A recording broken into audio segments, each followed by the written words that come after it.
नमस्कार प्रणाम। हमके सैरलाल यादव वो सबके गोड़ छू के गोड़ लगतनी। और आज पहला सोमवारी है और सावन के ढेर सारा शुभकामना रहो सबके। और ये सावन देखी कितना शुभ रहा कि सोमवारी से ही शुरू भइल सावन। लेकिन का करब, बिना हरि कृपा तीर न डोले, बिना हरि की कृपा के कोनो काम ना होला। और ये कोरोना काल आज कहीं ना कहीं मंदिर से लेके मस्जिद तक हर जगह भगवान के भी क्वारंटाइन कर दिले बा। तो बस और एक और विशेष बात खातिर हम लोग सबके वीडियो बनाओ तनी कि हमनी के भाई अजीत हलचल जी के आज माता जी के काल पुण्य तिथि बा। लेकिन हमनी के ओकरा के नइखी सब मनावत। ऐसे जे कोरोना काल में डिस्टेंस दूरी बनावल बहुत जरूरी बा एक दूसरे खातिर, एक दूसरे के रक्षा खातिर।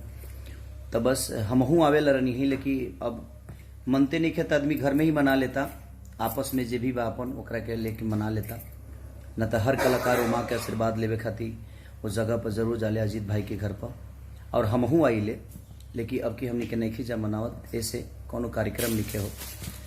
तो बस वो माता के स्वर्ग में जगह हमेशा रहे, बस यही कामना करे के बा हमने के।